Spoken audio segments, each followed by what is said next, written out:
Hi everyone, this video we're going to be talking about loci in the Argand diagram, so complex loci. Now a locus is just a set of points that obey a particular rule. So these conditions could be anything from as simple as saying the set of points that obey the rule, let's have the set of points that's the exact same distance from one single point. So we could have that one. So that's a really easy one. So here's a point. I could say, what's the set of points that are exactly 2 centimeters from that point? So it would be that circle. Others are more complicated. If I have the set of points that's the same distance from a line and a point, I actually get a parabola, and that's the definition of a parabola. You can have the set of points that the difference between the distance between those 2 points is the same. So the difference is a constant, and you actually get something that looks like this for that one there. It's called a hyperbola. So there's all kinds of different geometric shapes and objects that we get based on basic definitions of locus. So that's what a locus is. There's 3 in particular that you need to know that pertain to complex numbers and complex loci. So that's what I'm going to go through in this video. First one is if we have the set of points the same distance from a particular point equals a certain value. So the distance in this case here, we're saying the distance, and the straight lines here mean distance. So the distance between Z and Z1 is equal to K. So that's going to be a circle centered at A and radius K in this case. So a particular example, the modulus of Z minus 2I is equal to 2. So this says what the length, give us all the points that are 2 away, and we want to know the points that are 2 units away from the point 2i. So on here I would draw the point 2i, and I want all the points that are exactly 2 units from there. So we're talking about a circle that's radius 2 and they're at 2i. So we've also got certain points that we can see it goes through. So it'll go through 4i up there. We could give these points here. So we can get pretty accurate here with this. And remember, this is an Argand diagram, so this is the real axis, and this is the imaginary axis here. In part B, we have to be a bit careful here. We've got the modulus of Z plus 2 minus I. When you're doing these, you must always write it in what we call the standard form. So you write Z minus negative 2 plus I equals root 5. Okay? Now notice, negative 2 is 2, negative I is negative I, so that there will give us the same as 2 minus I.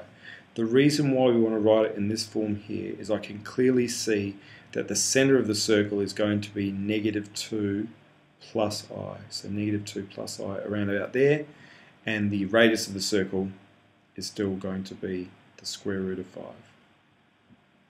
Okay, so the radius here is going to be about 2.23 odd. So this one here is a little bit tougher to draw really accurately, but the important thing there is getting this in that standard form where you've got Z minus, and that clearly shows you what point it is. That's the center of the circle.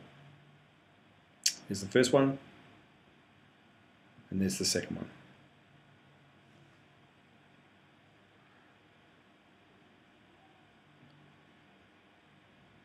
Second kind that you have to know is what we call a half line.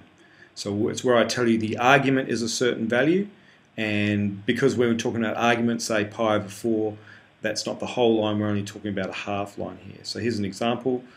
Let's look at A. The argument of Z minus 1 minus 2i, again, really carefully put it in this form here.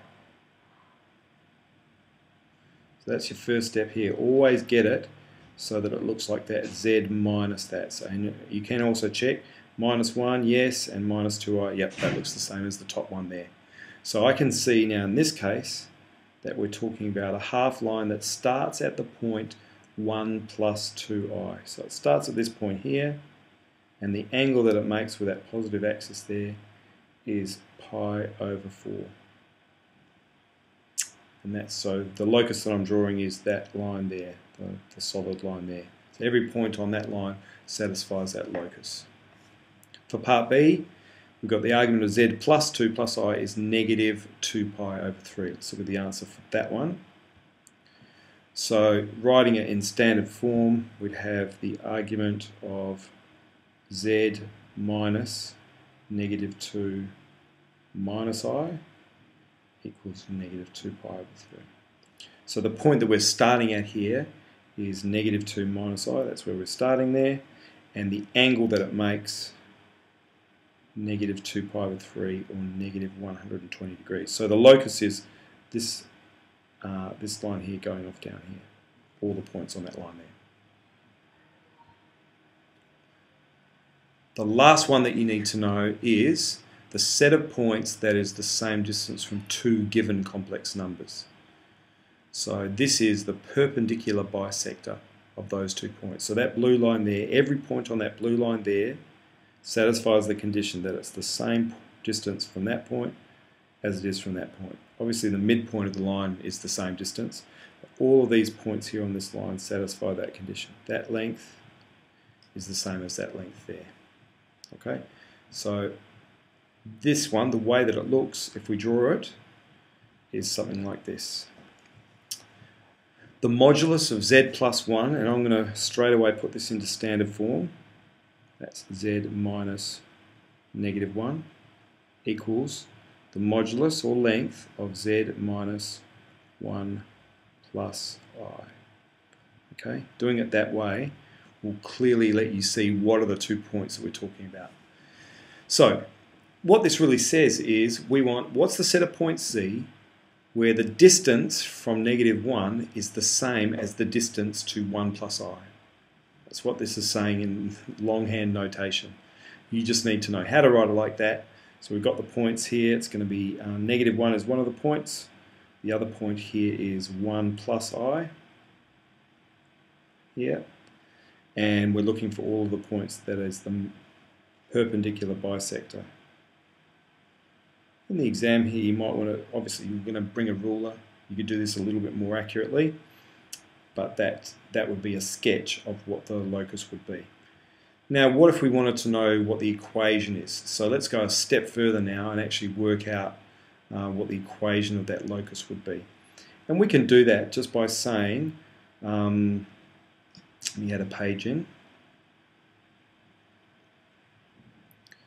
We can do that just by saying, okay, let's say this point, this complex number z is x plus I, y. And I'll use x and y here because we're talking about the coordinate plane. So it's easy to think real numbers x, imaginary numbers y. On the left-hand side, we've got z plus 1. And on the right-hand side, we've got z minus 1 minus I. Okay, let's replace this with x plus iy. And on the right-hand side, we're going to replace z with x plus iy. Okay, a little bit of grouping here. This is x plus 1 plus iy. You can see what I'm going to do is get together the real parts and the imaginary parts here. On the other side, we've got x minus 1 for the real part, and we've got y minus 1, lots of I. Just check that that's right. yi minus 1i. That's good. Okay, so on the left-hand side, if I was to say, what is the length of that complex number? Well, the real part is x plus 1, the imaginary part is y, so thinking Pythagoras' theorem, it would look like this. On the right-hand side, doing a similar thing, the length of that complex number would look like this. There we go. If we square both sides, we could get rid of those square root signs, and then I can square out the bracket. So if I do that, over here I get x squared plus 2x plus 1 plus y squared. On the right hand side, x squared minus 2x plus 1 plus y squared minus 2y plus 1. Okay. Remember, this is algebraically showing what the equation of that locus is going to be. So let's do a bit of cancelling here. We've got x squared on both sides, so they're going to cancel out. We've got y squared on both sides, so they're going to cancel out. Let's deal with the rest. So if I add 2x to both sides, I get 4x. So I've dealt with those two. If I subtract 1 from both sides, it's going to get rid of those ones, but we've also got this 1 here, so we're going to subtract 1, and I'm going to add 2y to both sides. So actually just let's leave a 1 over there. There we go, 4x plus 2y equals 1. That's the equation of that line that we drew up there.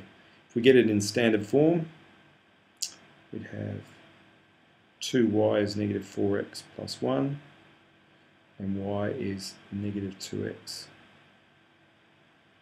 plus a half. So if I go back to my diagram here, that line there would be negative 2x plus a half, and it looks pretty reasonable from what I've drawn that that would be looking like the answer. Of course, if you had a situation with one of these complex loci problems, it might be that the x squareds and y squareds don't cancel out, in which case you wouldn't be one of these particular ones, but you could go through this exact same situation algebraically and then find out the equation of this locus just using the same method that I've gone through here. The other important thing to recognise is these same questions but just with an inequality sign. So if I say what's this locus set of points z minus z1 is less than or equal to k, I'm talking about all of the points on the inside of the circle, so not just defined by the boundary of the circle, but also the points inside the circle. If I say what's the argument z minus z1 is greater than or equal to alpha, let's say, so I'm saying here, not the points just lying on that red line, but all the values that are greater than or bigger than that line.